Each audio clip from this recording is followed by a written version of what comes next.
여러분, 오늘 가장 확실한 지구 종말의 사건을 알려드리겠습니다.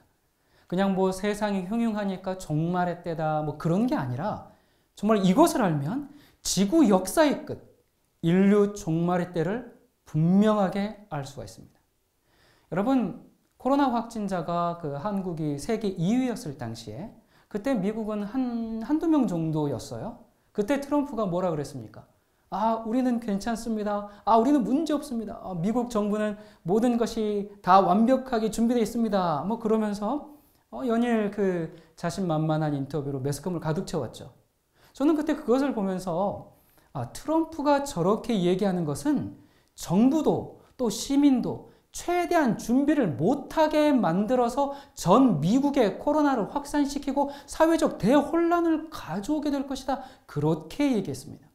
왜냐하면 미국에 반드시 대혼란이 와야 마지막 예언으로 연결되기 때문에 그렇습니다.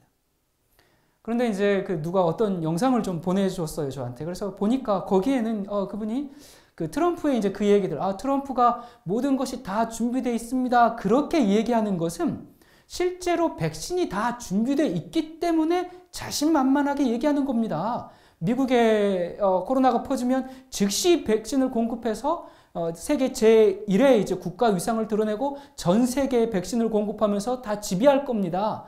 그런 내용이더라고요. 지금 어떻게 됐습니까? 세계를 구원한 나라가 된 게 아니라 확진자 세계 1위를 지금 계속 유지하고 있죠. 여러분뿐만 아니라 뉴욕의 간호사들은 뉴욕뿐만이 아니에요. 뭐 보호복이 없어가지고 이 대형 쓰레기 봉투를 입고 이 환자를 치료하다가 감염되어서 사망하고, 또 뉴욕뿐만 아니라 캘리포니아 이쪽 대학병원에서도 의사와 간호사들이 거리로 나와서 마스크 좀 공급해달라고 시민들에게 호소하고 시위를 하고 있습니다. 또 의료인들이 마스크 한 장으로 코로나 끝날 때까지 버텨야 하는 그런 형편이라고 그렇게 얘기하고 있어요. 돈 없는 사람들은 병원에서 치료를 거절해가지고 그렇게 사망하는 사람도 나오고 있죠. 예.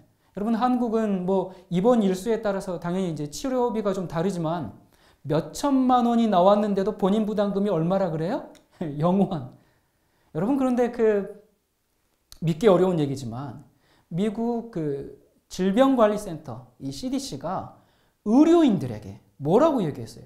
최악의 경우에 마스크가 정 부족하면 스카프 같은 걸로 임시 방편을 하라.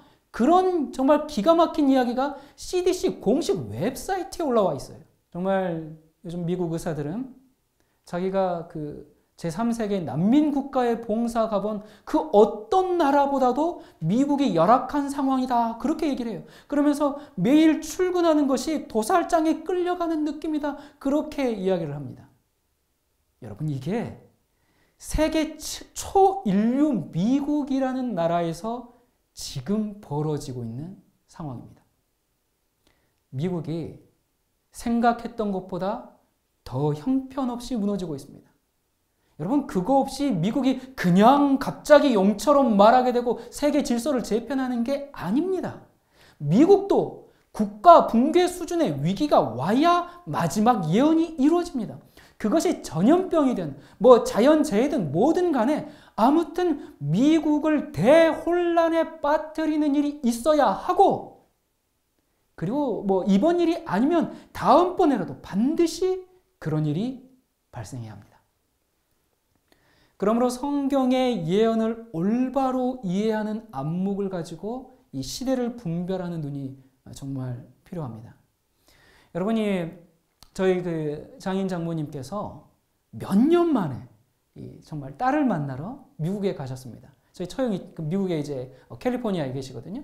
그런데 만나러 가셨는데 미국 상황이 워낙 심각해가지고 일정을 앞당겨서 엊그저께 나왔습니다. 그래서 이제 나오도록 하기 위해서 이제 항공사에 일정 변경을 위해서 이제 저희가 전화를 했는데 아무리 전화를 해도 몇 시간이 지나도 받질 않아요.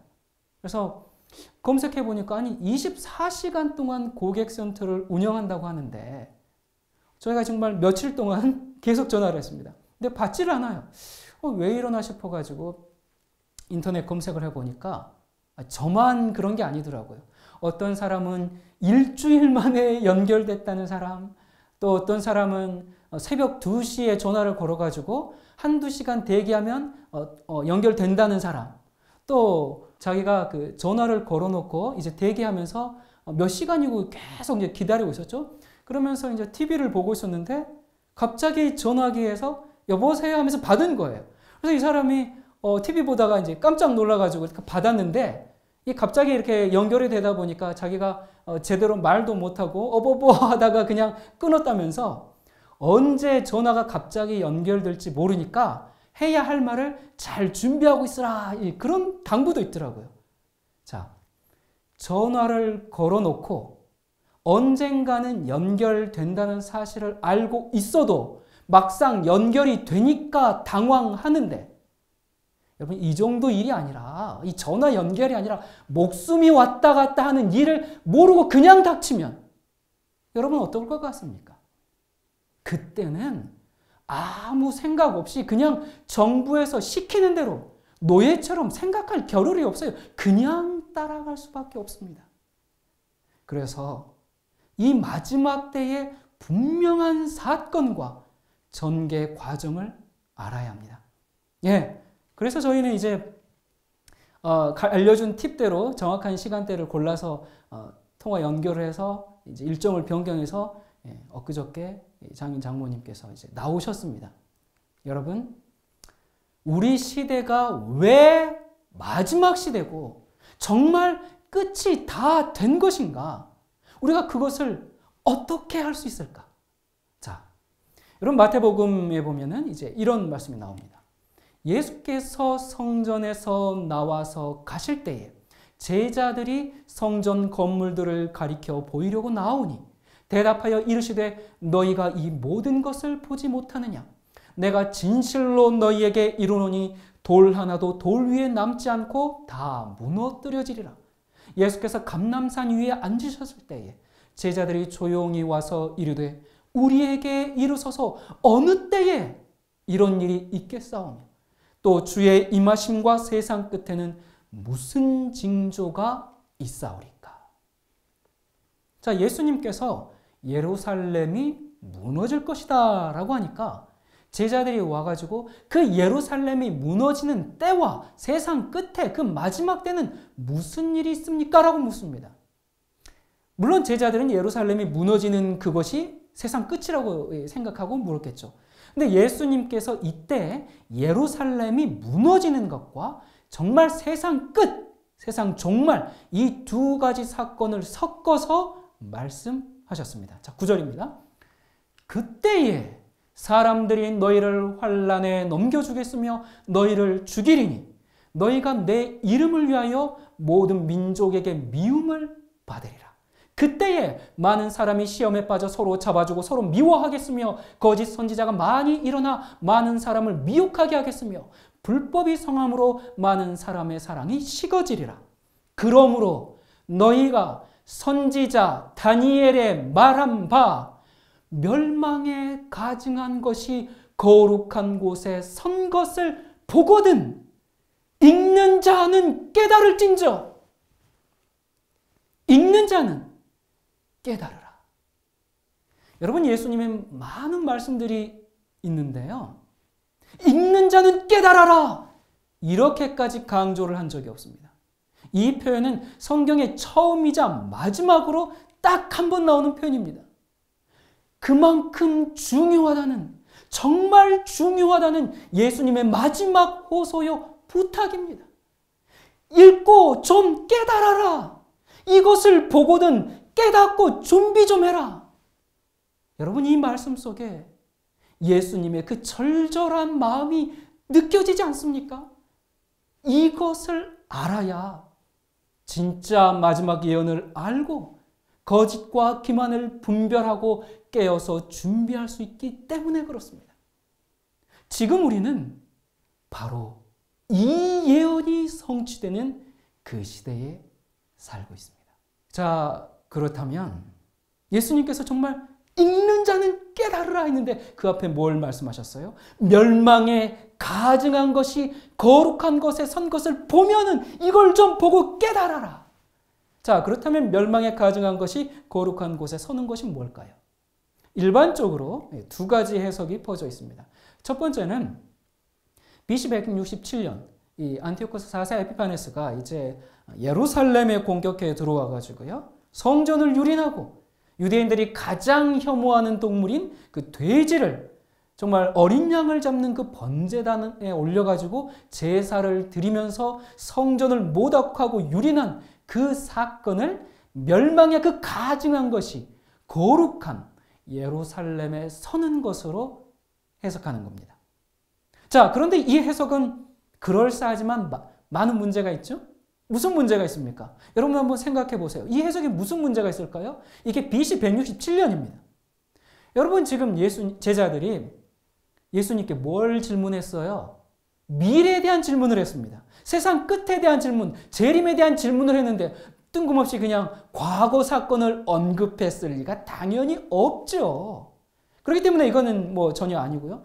두 번째 해석, 비밀 휴거가 있고 그 다음에 7년 환란이 시작하면 평화조약 3년 반이 지난 다음에 그 다음에 후 3년 반 적그리스도가 이제 오늘날 그 이스라엘의 그 제3성전에 들어가서 자기를 하나님으로 섬기도록 하는 게 멸망에 가증한 것이 거룩한 곳에 서는 것이다 라고 얘기합니다.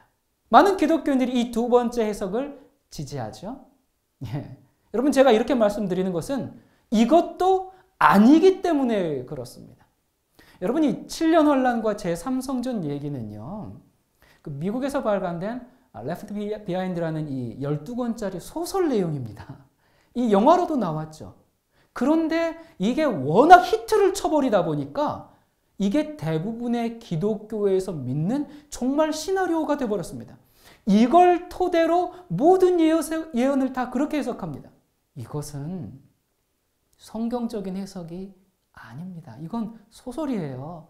그렇다면 이 소설은 무엇을 근거로 이 소설이 나왔을까? 이 해석을 정말 이 근거가 되는 그 해석을 누가 언제 어디서 무엇을 어떻게 왜?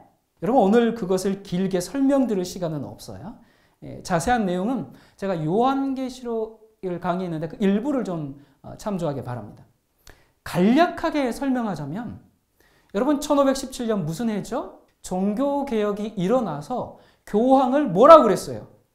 적그리스도라고 그랬어요. 루터, 칼빈, 모든 이 종교개혁자들이 교황을 적그리스도라고 지목했어요. 그러니까 카톨릭이 엄청난 타격을 입게 되지 않습니까? 그래가지고 종교개혁을 무너뜨리기 위해서 1543년 8월 15일 이그나시우스 로열라가 제수잇을 창설했고요. 1545년부터 1563년까지 약 20여 년 동안 트렌트의 도시에서 여러 번 회의를 합니다. 무슨 회의? 개신교를 어떻게 박멸할 것인가? 어떻게 없앨 것인가? 그래서 개신교를 박멸하기 위해서 종교 재판소를 만들자. 그래서 종교 재판소를 통해서 고문, 화형, 이런 것들을 법안으로 통과를 시켰고 그리고 이걸로는 좀 부족해. 그래서 어떻게 할까? 무엇보다도 가장 효과적인 방법으로 개신교를 전멸시킬 방법을 고안했는데 그게 바로 신학을 통해서 프로테스탄트, 항의자인 개신교회를 공격하는 계획을 수립했습니다. 그것이 바로 이제 예수회가 그 일을 맡아가지고 예수의 신부 알카자하고 리베라가 그 일을 주도했는데요. 알카자는 이 성경의 그 적그리스도의 예언을 먼 과거의 것으로 그러니까 적그리스도에 대한 예언이 이미 과거에 다 성취되었잖아. 그러니까 교황청에 적용될 수가 없어 라는 과거주의 해석을 고안해냅니다. 그래서 그 과거주의 해석에 1세기에 살던 네로 황제라나 시리아 왕 안티오쿠스 4세 에피파네스 이런 정치가들에게 적용시켜서 적그리스도는 교황이 아니라 과거에 다 모두 성취되었다라고 믿게 만드는 것입니다. 그 해석이 개신교 안에 이제 들어오죠. 그리고 아까 예수의 신부인 알카자하고 누구요? 리베라. 이 이제 리베라는 먼 미래에 언젠가 마지막 시대에 적그리스도가 정말 혜성처럼 나타나가지고 실제로 예루살렘 성전을 재건하고 3년 반 동안 세력을 떨칠 어떤 아주 특별한 인물에 적용을 시켰습니다. 어라? 여러분 이 얘기 많이 들어본 얘기 아닙니까? 그렇습니다.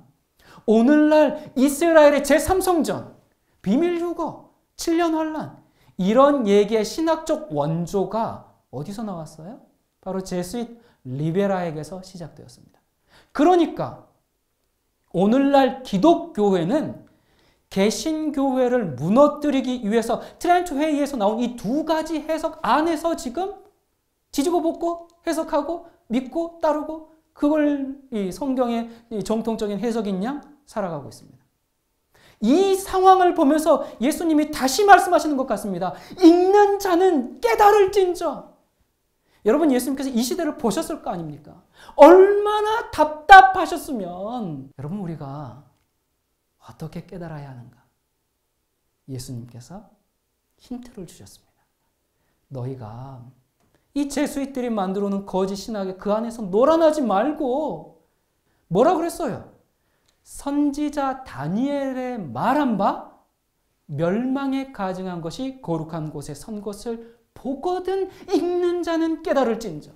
자, 그러면 멸망에 가증한 것을 알려면 뭘 봐야 돼요? 다니엘서를 알아야 합니다. 여러분 다니엘서를 빼고 멸망에 가증한 것을 설명하는 것은 전부 틀렸습니다. 여러분 그렇습니까? 안 그렇습니까? 여러분 사복음서를 아무리 읽어보십시오. 거기에 멸망에 가증한 것이 나오는가? 안 나와요. 아니면 요한계시록을 포함해가지고 신약성경 전체를 읽어보세요. 거기에도 멸망에 가증한 것이 안 나옵니다. 멸망에 가증한 것은 오직 다니엘서에만 나옵니다. 그러니까 예수님께서 마지막 시대 재림의 징조를 알려면 뭘 봐야 한다라고 지금 하시는 거예요? 다니엘서. 거기에 멸망에 가증한 자가 누구인지 정말 거기서 확인하고 이 지구의 최후의 사건, 마지막 종말을 준비하라고 우리에게 신신당부하고 계십니다. 자, 우리 4절부터 다시 봅시다. 예수께서 대답하여 가라사대 너희가 사람의 미혹을 받지 않도록 주의하라. 많은 사람이 내 이름으로 와서 이르되 나는 그리스도라 하여 많은 사람을 미혹해 하리라. 난리와 난리 소문을 듣겠으나 너희는 삼가 두려워 말라. 이런 일이 있어야 하되 끝은 아직 아니니라. 민족이 민족을 나라가 나라를 대적하여 일어나겠고 저처의 기근과 지진이 있으리니 이 모든 것이 재난의 시작이니라. 이렇게 예수님께서 그 예수님의 재림의 징조들을 말씀하신 이후에 그 다음에 15절에 마지막 징조를 멸망에 가증한 것이 거룩한 곳에 선 것을 보거든 그랬습니다. 자, 그렇다면 다니엘서에 어떻게 기록되어 있는가? 다니엘서에 총 3번이나 반복되면서 나옵니다. 첫 번째입니다. 그가 장차 많은 사람으로 더불어 한 일해 동안의 언약을 굳게 정하겠고 그가 그 일의 절반의 제사와 예물을 금지할 것이며 또 잠포하여 미운 물건이 날개를 의지하여 설 것이며 또 이미 정한 종말까지 진노가 황폐케 하는 자에게 쏟아지리라 하였느니라. 우리 좀 더 봅시다. 두 번째, 다니엘서 11장 31절입니다. 군대는 그의 편에 서서 성소 곧 견고한 곳을 더럽히며 매일 드리는 제사를 폐하며 멸망케 하는 미운 물건을 세울 것이며.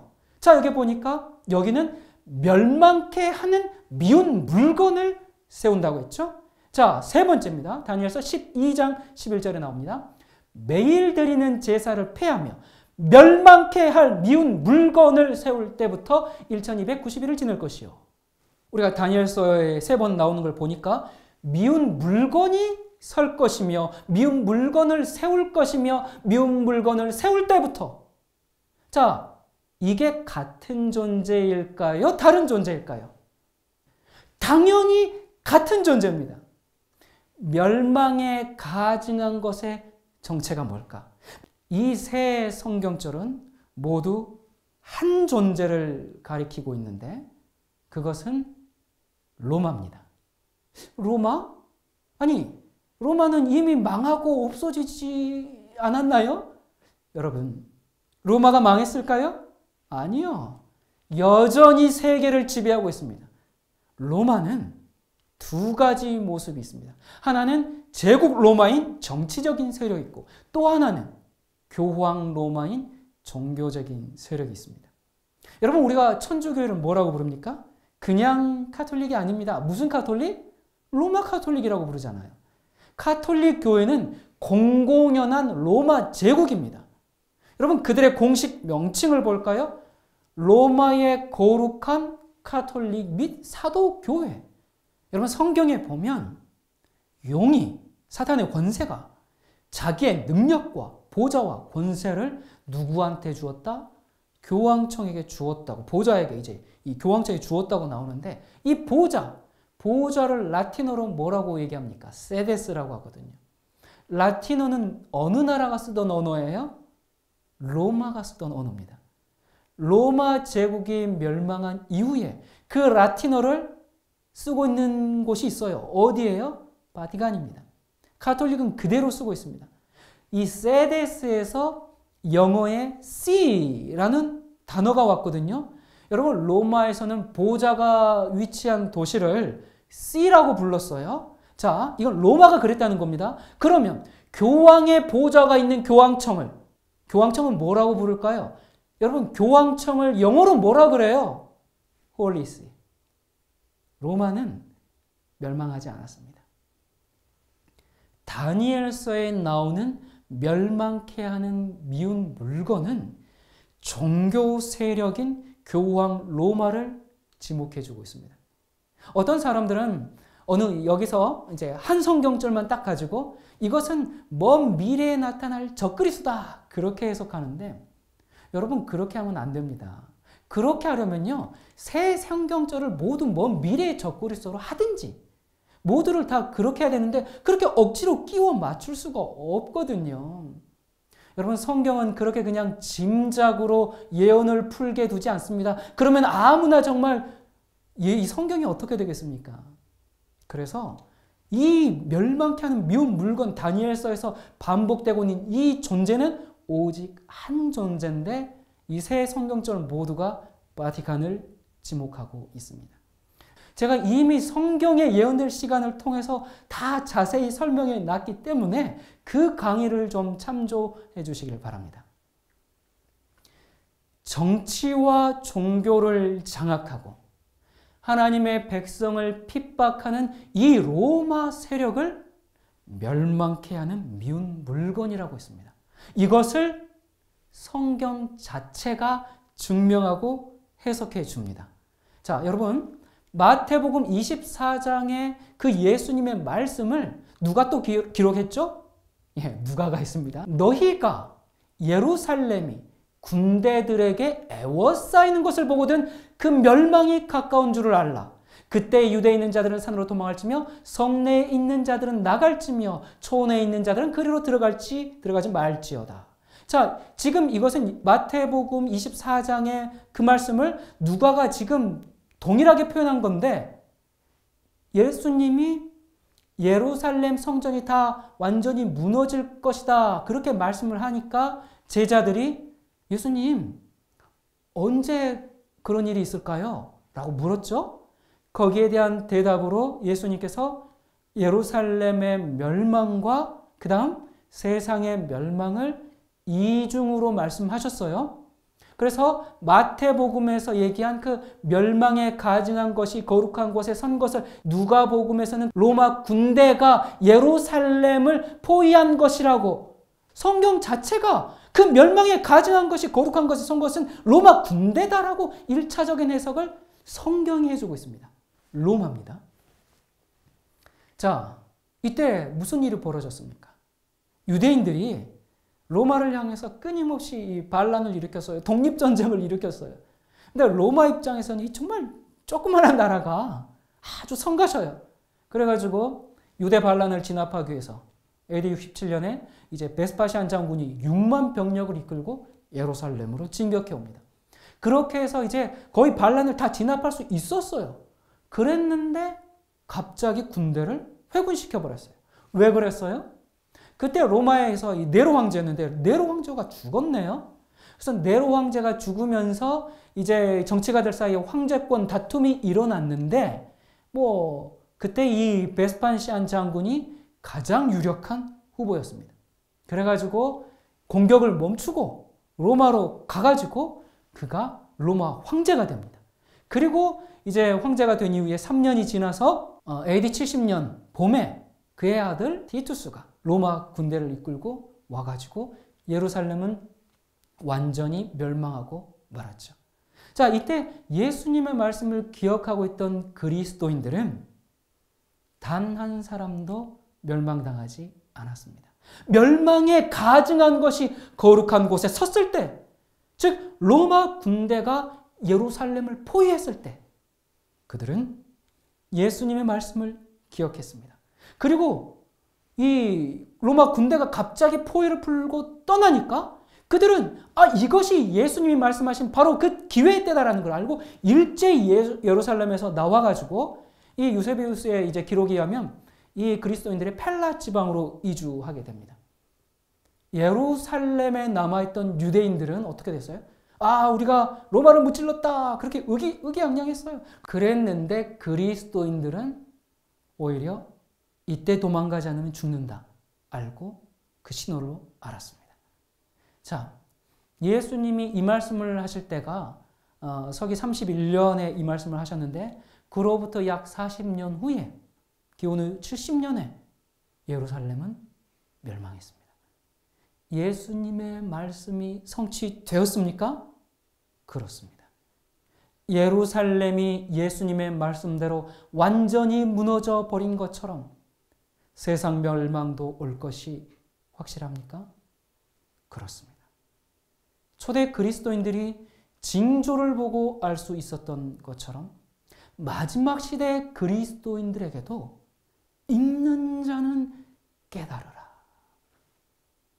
그렇다면 이제 이 마지막 시대 멸망에 가증한 것이 거룩한 곳에 서는 것이 무엇일까?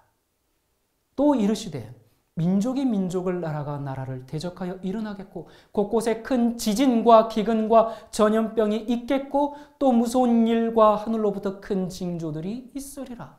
자, 예수님이 재림하기 전에 마지막 징조들이 성취되어야 하는데 여기 보니까 아무리 전쟁이 있고요, 지진도 있고 기근이 있고 전염병이 다 창궐하고 식량이 부족하고 인구가 막 폭발적으로 증가하고 지구온난화로 사람이 못 살고 이런 걸로는 지구는 멸망하지 않습니다.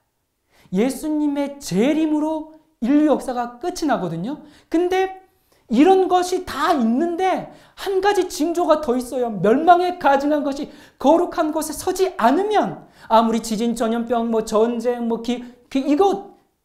이것이로 멸망이 아니다 그 말입니다. 마지막 징조가 뭐냐? 멸망에 가증한 것이 거룩한 곳에 서야 합니다. 그것을 보면 이제는 진짜 세상 끝이 다 되었다는 것을 알아야 합니다. 여러분, 예수님의 이중 예언에서 1차적으로는 이 멸망에 가증한 것이 어디였어요? 로마 제국. 이 거룩한 곳에 선 것은 그곳이 어디였어요? 예루살렘이었죠. 자, 그렇다면 예수님의 이 예언은 이중 예언을 가지고 있죠. 두 번째 의미에서 우리 시대의 멸망에 가증한 것은 로마 교황인데 그렇다면 거룩한 곳은 어딜까요? 그리고 그곳에 서는 것은 무엇을 의미할까요? 여러분, 마지막 시대의 거룩한 곳은 이스라엘이 아니라 미국입니다. 왜 미국인가? 미국은 하나님의 정신, 구체적으로 말하면 교황을 피해서 개신교 정신으로 세워진 정말 고대 이스라엘 이후에 최초의 기독교 국가입니다. 지금도 공직자들은 성경에 손을 얹고 선서를 한 후에 공직 활동을 시작합니다. 대통령도 마찬가지죠. 그러니까 기독교의 정신으로 탄생한 최초의 나라이고 그곳에서 복음이 싹 터서 전 세계에 선교사로 전파가 되었습니다. 그런데 이 거룩한 땅에 멸망에 가증한 것이 서게 됩니다. 거룩한 나라가 배도한 나라로 바뀌게 됩니다. 하나님을 떠나고 교황을 위해서 충실한 하수인 역할을 하게 됩니다. 마치 이 AD 508년에 유럽을 호령하던 이 프랑크의 이 클로비스 황제가 교황에게 충성을 맹세함으로 종교가 드디어 막강한 정치적 힘을 발휘하게 됐던 것처럼 21세기에도 마찬가지로 미국이 교황에게 충성을 맹세함으로 교황의 질서를 온 세상이 따르게 합니다. 그것이 성경에 예언되어 있는가? 제 뇌피셜이 아닙니다. 있습니다.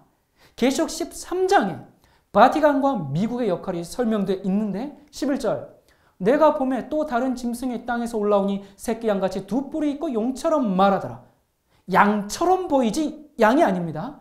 양의 탈을 쓰고 용처럼 말하는 이 짐승은 누구예요? 미국입니다. 왜 미국인가? 여러분 죄송하지만 제가 오늘 설명할 시간이 없어요. 제가 강의를 많이 했기 때문에 오늘은 지금 그냥 결론들만 던지고 갑니다. 그래서 많은 분들이 이해가 안 된다. 그러면 제 영상을 찾아보세요. 앞으로도 마찬가지입니다. 제가 이렇게 결론들만 던지고 가기 때문에 여러분들이 좀 더 확실하게 말씀을 연구하기를 원하시면 유튜브에서 요한계시록 총정리 그렇게 검색하셔서 시리즈를 좀 보기 바랍니다. 자, 이 새끼 양 같은 짐승이 뭘 합니까? 저가 먼저 나온 짐승의 모든 권세를 그 앞에서 행하고 땅과 땅에 거하는 자들로 처음 짐승에게 경배하게 하니 곧 죽게 되었던 상처가 나은 자니라. 그러니까 처음 짐승, 첫 번째 짐승을 위해서 뭘 하게 한다? 경배하게 한다.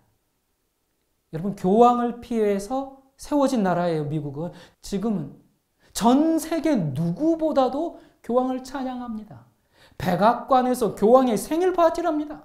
대법관 대부분이 천주교 신자들입니다. 종교 분포는 개신교보다 천주교의 비율이 더 높아져 버렸어요. 멸망에 가증한 것이 거룩한 곳에 서기 시작한 겁니다. 그리고 무슨 일을 하는가? 여러분 다니엘서는 12장까지 있는데요. 12장 끝부분에 이렇게 말씀합니다. 그가 가로되 다니엘아 갈지어다. 대저 이 말은 마지막 때까지 간수하고 봉함할 것입니다. 자, 봉함하라고 했어요. 여러분 이것은 영원히 봉함해버려. 그런 얘기입니까? 마지막 때에 열린다는 얘기입니까? 마지막 때까지 봉함하라 했으니까 이건 마지막 시대에 열린다는 얘기입니다. 다니엘아, 너는 여기까지 수고했다. 이제 마지막 시대에 이 예언들이 열리고 성취될 것이다. 그 말씀입니다. 따라서 다니엘서를 이해하지 못하고 멸망에 가증한 것을 자꾸 푸니까 자꾸 엉뚱한 얘기들을 하는 겁니다. 예수님이 뭐라고 하셨어요? 선지자 다니엘의 말한 바 멸망에 가증한 것이 거룩한 곳에 선 것을 보거든 읽는 자는 깨달을진저. 멸망에 가증한 것이 거룩한 곳에 서는 것은 그 답이 어디에 있어요? 다니엘서에 답이 있다는 얘기입니다. 다니엘서에 딱 가보니까 거기 누가 나와요? 멸망에 가증한 세력이 나오는데 작은 뿔이 나오네요. 그 작은 뿔이 누굽니까? 바티칸입니다. 목사님 작은 뿔은 무슨 얘기예요? 네, 제가 아까 말씀드렸죠. 성경의 예언들 시리즈를 보시기 바랍니다. 그러면서 예수님이 읽는 자는 깨달을진저 그랬어요. 읽어도 깨닫지 못하기 때문에 읽고 깨달아라. 연구하라. 그 당부를 예수님이 마지막 설교에서 지금 하고 계시는 겁니다. 다니엘서가 마지막 시대에 다시 열립니다. 그런데 이 마지막 시대에 대한 예언은 이 요한계시록이기 때문에 이 종말의 때, 이 마지막 시대에 다니엘서와 요한계시록이 연결되면서 완성이 됩니다. 자, 계시록 13장입니다. 내가 보니 바다에서 한 짐승이 나오는데 뿔이 열이요 머리가 7이라. 그 뿔에는 10면류관이 있고 그 머리들에는 참남한 이름들이 있더라. 내가 본 짐승은 표범과 비슷하고 그 발은 곰의 발 같고 그 입은 사자의 입 같은데 용이 자기의 능력과 보좌와 권세를 그에게 큰 권세를 그에게 주었더라. 자, 여러분 이 말씀 참 굉장히 어렵죠. 이게 뭘까? 이게 무슨 짐승일까? 아마 지금 오늘 강의를 처음 보시는 분들은 굉장히 헷갈리실 거예요. 그런데 여러분이 제 강의를 쭉 따라오셨던 분들은 이 짐승 우리가 어디서 봤습니까? 이 짐승 다 나왔어요. 어디에서 봤어요? 다니엘서에서 봤습니다. 특별히 다니엘서 7장에 나온 짐승의 그 모습을 하나로 그냥 합쳐놨어요. 다니엘서 그 7장의 멸망에 가장한 그 작은 뿔이 누구랑 싸웁니까? 자, 내가 본즉 이 뿔이 성도들로 더불어 싸워 이겼더니 그가 장차 말로 지극히 높으신 자를 대적하며 또 지극히 높으신 자의 성도를 괴롭게 할 것이며 그가 또 때와 법을 변개코자 할 것이며. 자, 이 다니엘서 7장에 나온 이 멸망에 가장한 것이 뭘 하냐면 성도들과 싸웁니다. 하나님의 법을 변경합니다. 여러분 이 다니엘서 7장은 그때 당시를 과거의 어떤 세력을 말하는 게 아니라 미래를 보면서 해준 예언들이에요. 자, 그런데 계시록 13장의 짐승이 아까 누구라고 했어요? 바디간이라고 했죠. 자, 이 계시록 13장의 짐승이 누구와 싸우는가? 7절. 또 권세를 받아 누구랑 싸워요? 성도들과 싸워 이기게 되고 각 족속과 백성과 방언과 나라를 다스리는 권세를 받으니 그 다음에 또 무슨 일을 하는가? 저가 권세를 받아 그 짐승의 우상에게 생기를 주어 그 짐승의 우상으로 말하게 하고 또 짐승의 우상에게 경배하지 아니하는 자는 몇이든지 다 죽이게 하더라. 하나님이 아니라 짐승을 경배하게 합니다. 다니엘서의 그 작은 뿔과 계시록의 이 첫 번째 짐승은 같은 존재입니다. 같은 일을 합니다. 여러분 여기 짐승의 우상하니까 막 무슨 금이나 철로 만든 그런 불쌍한 앞에서 뭐 비나이다 그런 게 아니고요. 그런 게 아니라 말을 한다는 겁니다. 여러분 이 짐승이 자신의 권세를 드러내는 표라는 겁니다. 우상은 로마 교황의 그 권위를 나타내는 정치적인, 행정적인 시스템입니다. 그 새로운 세계 질서를 따르는 사람과 따르지 않는 사람, 저가 모든 자, 곧 작은 자나 큰 자나 부자나 빈궁한 자나 자유한 자나 종들로 그 오른손에나 이마에 표를 받게 하고 누구든지 이 표를 가진 자 외에는 매매를 못하게 하니 이 표는 곧 짐승의 이름이나 그 이름의 수라. 여러분 마태복음 24장, 누가복음 21장, 계시록 13장은 강조점들이 다르지만 같은 상황을 지목하고 있어요. 멸망에 가증한 것이 거룩한 곳에 설 그때 계시록에 의하면 무슨 일이 벌어져요? 짐승의 표를 강요하고 받지 않는 자는 매매를 못하게 하고 죽입니다. 다시 말하면 종교 세력인 로마 교황의 권세가 배도와 미국의 정치적인 힘을 통해서 세상의 주인으로 등극하고 그 권세의 표시로 전 세계인에게 그들의 질서를 인정하는 짐승의 표를 법적으로 강요하게 됩니다. 이 일을 왜 하는가? 여러분 우리는 이 세상 역사를 볼 때 그저 단순히 정치적인 이해관계에 의해서 그냥 세상이 흘러간다 그게 아니라 하나님의 백성과 사탄의 대리자들의 전쟁이라는 그 전쟁관을 가지고 역사를 봐야 합니다. 이 세상 역사를 볼 때 무슨 관점으로 보라고요? 전쟁관. 무슨 전쟁관? 하나님의 백성과 그들을 없애려는 사탄의 그 대리자들의 전쟁입니다. 인류는 지난 6,000년간 이 전쟁을 해오고 있습니다. 그리고 이제 그 전쟁이 거의 막바지에 이르렀습니다. 사탄은 멸망받기로 운명 지어졌어요. 그가 회개하고 돌이킬 일은 없습니다. 그렇다면 사탄이 할 수 있는 최대의 일은 무엇일까요? 단 한 명이라도 더 자기 편으로 만들어서 자기와 함께 멸망하는 것, 그것밖에 할 게 없습니다. 그래서 사탄은 이 땅에 자기의 대리자, 자기를 대신해서 그 전쟁을 할 그 대표 수장을 세워놨는데 그 본부가 바디간이죠. 그 장면을 성경은 이렇게 설명합니다. 용이 여자에게 분노하여 돌아가서 그 여자의 남은 자손, 곧 하나님의 계명을 지키며 예수의 증거를 가진 자들로 더불어 싸우려고 바닷물에 의해 썼더라. 여러분, 하나님의 계명이 여러분에게 중요합니까? 자신의 신앙적인 경험이나 어떤 신비한 체험보다 하나님의 말씀을 더 소중히 여기십니까? 하나님의 말씀이 아니다 그렇게 말씀하시면 내가 아무리 바라고 원하는 것이라도 포기하고 굴복할 마음이 있으십니까? 또한 이것이 하나님의 말씀이다 라고 하면 내게 어떤 희생과 손해가 따를지라도 기꺼이 선택하고 지킬 마음이 있으십니까? 하나님의 계명이 얼마나 중요한지 우리가 지금 깨닫지 못하면 그때 모두 타협합니다.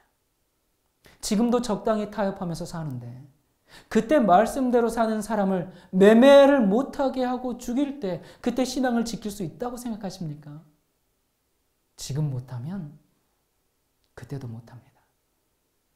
짐승의 우상에게 경배하는 그 일이 국가적인 법령으로 강제되는 그때 아무리 매매를 금지하고 죽인다 해도 성도들은 어떻게 하는가?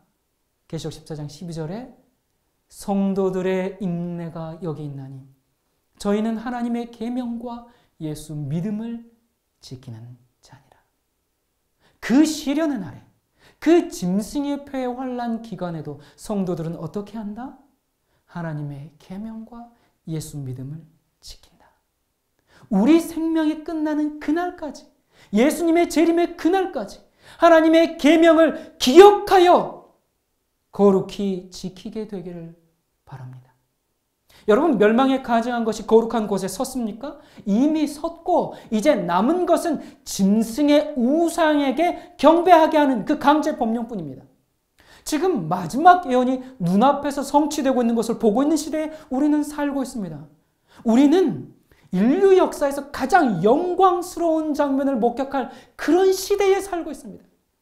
지구 최후의 날, 지구 종말의 마지막 사건이 지금 펼쳐지고 있는 시대입니다. 다니엘서가 개봉된 시대입니다. 우리 세대가 지나가기 전에 예수님이 재림하십니다. 예수님의 말씀대로 예루살렘이 역사적으로 완전히 멸망했던 것처럼 마지막 시대, 바티칸과 미국에 대한 예언도 분명히 말씀대로 이루어집니다. 멸망에 가증한 것과 거룩한 곳이 역사적으로 어떻게 전개돼 왔고 어떻게 이제 진행될 것인지 제가 말씀드린 것을 아주 간단한 표로 한번 보겠습니다. 먼저 1차적인 의미로는 뭐라고 했어요? 로마 제국이 예루살렘을 포위한 것입니다. 그리고 그 전에 이미 로마는 황제 숭배를 강요했고 하나님의 계명을 범하도록 강제했죠.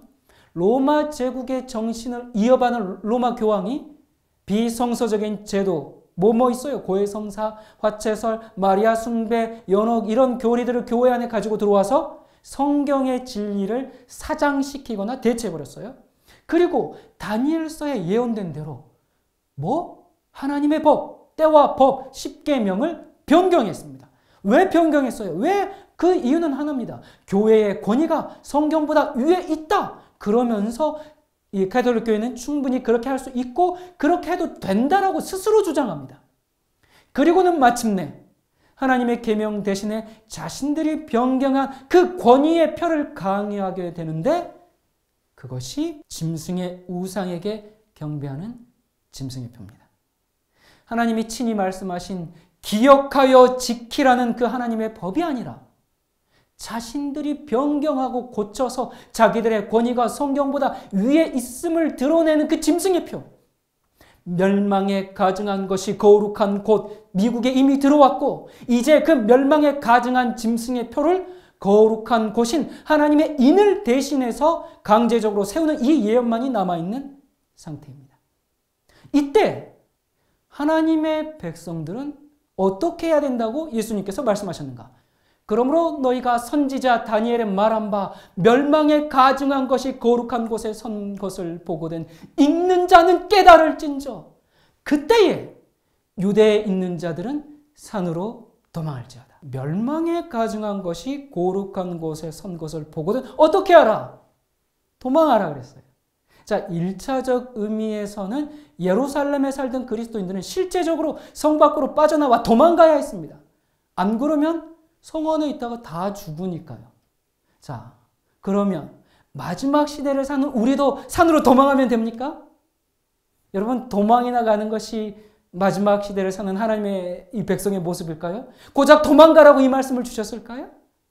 야, 그렇다면은 우리가 어디로 도망갈까요? 산으로 도망가라 했는데 어느 산으로 갈까요? 지리산? 설악산? 한라산? 뭐 후지산? 뭐 어디요? 이 정도 산으로 되겠습니까? 가려면은 저기 히말라야 에베레스트 정도는 돼야 안전하지 않을까요? 어떤 사람들은 여기 산으로 도망하라 이것을 시골로 가라는 것으로 주장하기도 합니다. 자, 한번 물어보겠습니다. 시골에 있으면 짐승협회 환란 때 안전하죠? 그렇습니까? 여러분, 시골도 다 마을을 이루면서 삽니다. 시골에 살면 짐승협회 환란이 무사히 그냥 지나가고 살아남습니까? 마치 전쟁 때 아주 깊은 산골에 살던 사람은 전쟁이 있는지도 몰랐던 것처럼 그런 시골에 가면 됩니까? 그런 정도 가려면은 길도 없고 전기도 없고 아주 깊은 산속 생존 키트 가지고 와가지고 거기서 땅굴 파가지고 아지트를 마련해 놓으면 될까요? 어떤 분은 이 환란을 피하기 위해서 실제적으로 제가 직접 들은 얘기입니다. 배 타고 한 2시간 정도 가면 거의 무인도 같은 섬이 있는데 그곳에 자기가 마지막 환란을 준비하기 위해서 땅을 살 계획이라고 하더라고요. 거기에 가면 안전할까요? 여러분, 환란을 피할 목적으로 가는 거라면 무인도 같은 곳이 아니라 방해할 사람이 없는 무인도로 가야 되겠죠? 자, 그럼 무인도 갔어요. 시골보다 낫죠. 무인도인데. 그러면 거기 이제 일단 집이 없거든요. 집도 지어야 돼요. 식수는 어떻게 할 거예요? 아무튼 환란은 피하고 봐야 하니까 일단 도망가려면 뭐 이 정도 섬으로는 일단 가야 되겠죠. 자, 아무튼 섬으로 갈 준비를 하고 계시던데 이 정도면 준비 잘하고 있는 건가요? 어떻습니까, 여러분? 여러분, 실제로 코로나 사태 있을 때 이 환란을 피하기 위해서 실제로 섬 구입 문의가 폭증했다 그러죠. 이 플로리다의 어느 좋은 섬은 1,100억 뭐 그 정도 된다는데 그건 비싸서 못 사겠고, 캐나다에 7천만 원짜리 저렴한 섬이 나왔답니다. 이 정도 가격에 섬을 하나 통째로 사버리는 거예요. 환란 때 정말 안전하겠네요. 아니면은 이번 보니까 이 전쟁과 여러 그 위험에서 피하기 위해서 만들어 놓은 많은 지하 벙커들 여러분 들어보셨죠? 그걸 서바이벌 콘도라고 불러요. 근데 이 코로나 때 판매량이 엄청나게 급증해가지고 예전에는 고객을 유치하기 위해서 노력했는데 지금은 고객들이 더 급하다고 합니다. 그래가지고 전 세계에서 문의가 쏟아져가지고 매출이 4배나 증가했다고 합니다. 이 서바이벌 콘도는 지구 종말, 그 어떤 상황에서도 살아남을 수 있는 초호화 아파트입니다. 이 벙커에는 수영장, 뭐 체육관 이런 것들이 있고요. 6억에서 30억이면 구입할 수 있다고 그래요. 시골보다 안전한 이런 섬이나 벙커는 어떻습니까? 이제 여러분들도 한번 연락해 보시겠어요? 여러분, 저는 시골 생활을 반대하는 사람이 아닙니다. 저도 시골 살아요. 저희 집에 이 천장에서 쥐가 긁어대는 소리가 하루 종일 들립니다. 저러다가 이 천장 뚫고 떨어질 것 같아요. 그리고 또 차 실내는 항상 흙먼지가 가득해요. 뭐 청소해도 소용이 없어요. 뭐 흙바닥이라 맨날 흙이 더럽혀지니까. 또 집에는 뭐 이것저것 자주 고장이 나가지고요. 사실 제가 뭐 재주도 없는데 이 고치느라고 진짜 너무 불편해요. 그래도 시골이 너무 좋고 정말 좋고 참 좋습니다. 여러분, 아침마다 이 새들의 노랫소리를 들으면서 잠에서 깨어나고, 제가 동화 얘기하는 거 아닙니다. 얼마나 편안한지 몰라요. 제가 가끔 서울에 가보면요. 서울 사람들 정말 불쌍해요. 야, 이런 데서 어떻게 살까? 그래서 제가 예전에는 그 사람들이 주말만 되면 막 차가 그렇게 밀리잖아요. 밀리면서 그렇게 길을 쓰고 도시 외곽으로 막 나가잖아요. 이제 그 사람들 이해가 안 돼요. 근데 서울 보니까 이해가 돼요. 그렇게라도 안 나가면 미쳐버릴 것 같으니까. 살려면 일주일에 한 번이라도 그렇게 나갔다 와야 하니까. 여러분, 시골 생활은 언제 필요한가? 지금 필요합니다. 여러분, 코로나 때 보셨죠? 시골이라고 안전한 건 아니에요. 하지만 도시보다는 훨씬 위험도가 낮습니다. 그래도 도시보다는요, 정서적으로 유익합니다. 시골에 할머니, 할아버지밖에 없거든요. 그러니까 저희 내자한테 새댁이라고 불러요. 아들이 20살인데. 그리고 뭐 제가 이사 가서 동네 사람들에게 떡 한 번 돌렸더니 지나갈 때마다 아이고 예의 한 번 그렇게 했는데 예의 바르다고 예의 바른 저기 새댁 왔다고 그렇게 좋아하십니다. 건강적인 측면에서도 유익합니다. 여러분 물론 미세먼지도 뭐 시골도 마찬가지긴 하지만 도시의 매연은 없지 않습니까? 또 아이들의 교육적인 면에서도 유익합니다. 저희 아이가 초등학교 때 전교생이 16명이었어요. 한 반이 아니라 전교생이. 그러니까 한 학년에 두세 명. 그러니 뭐 왕따가 있을 수가 없죠. 거의 선생님과 1대1 수업이죠. 그래도 아직까지는 시골 아이들이 순수합니다. 영적인 측면에서도 유익합니다.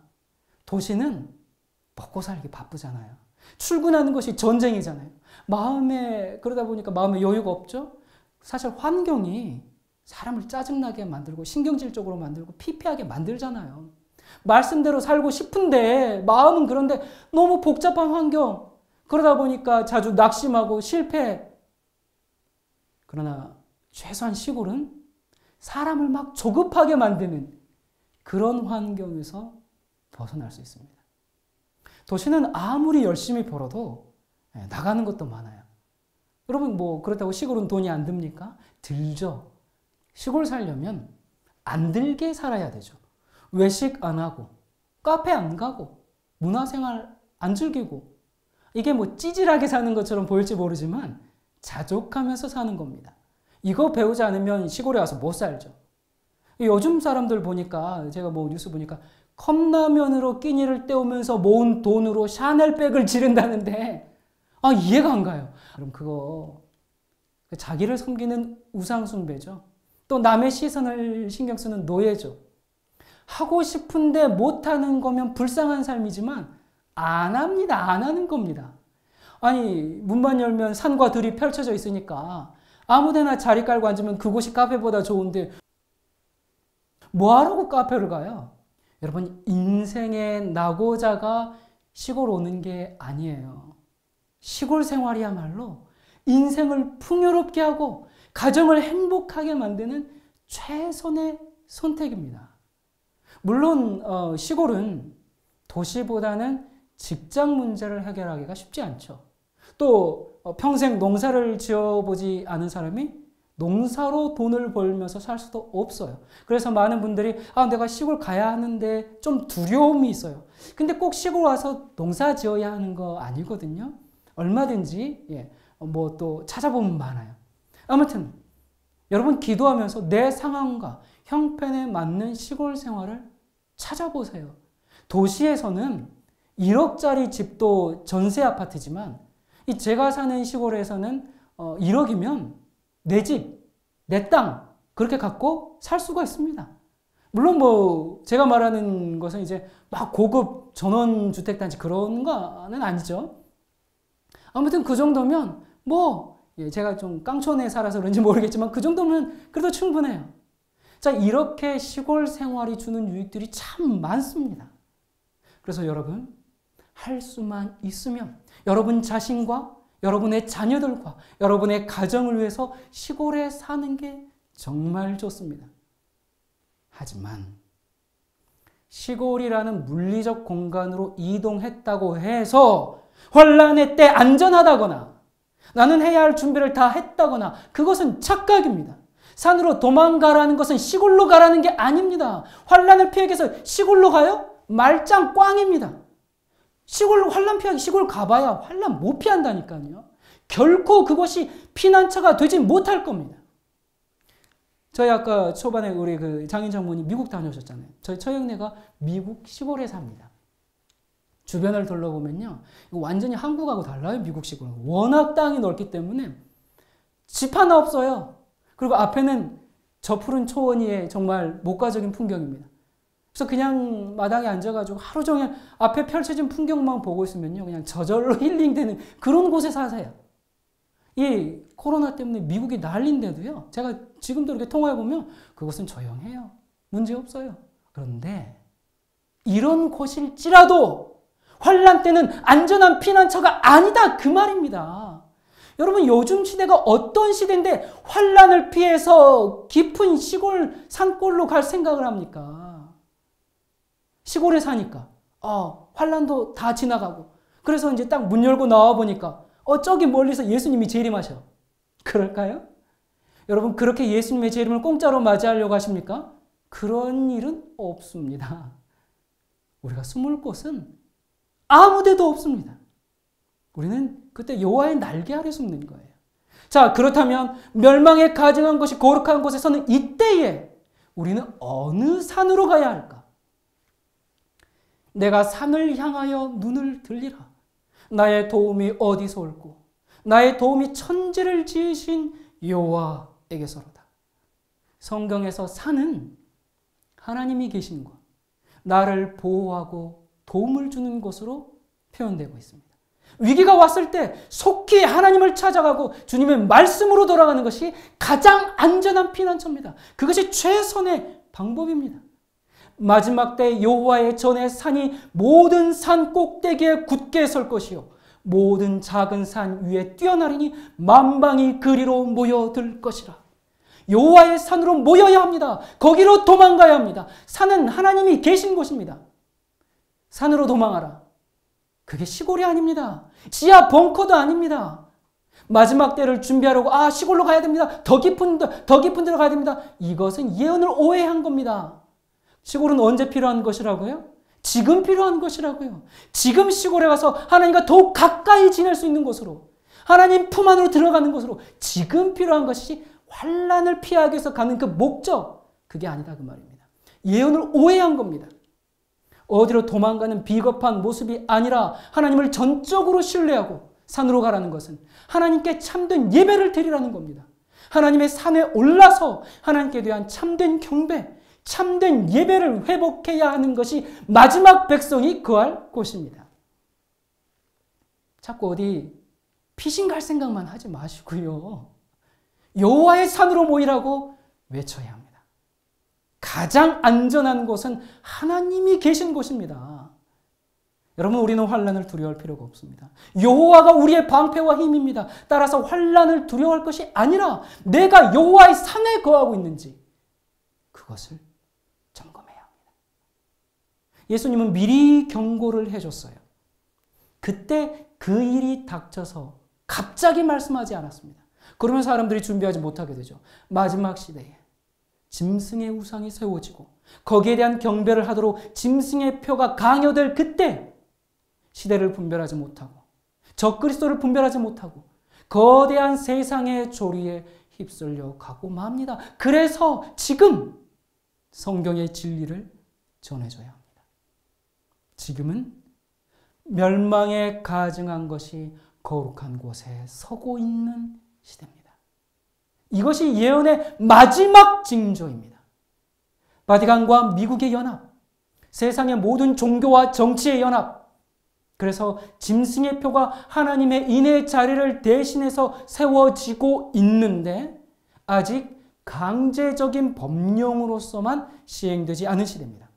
그래서 이러한 일들을 볼 때 우리는 도망갈 궁리를 하는 게 아니라 세상에 경고를 발해야 합니다. 두려워 떨 것이 아니라 세상에 외쳐야 합니다. 뭐라고요? 무너진 데를 수보하라.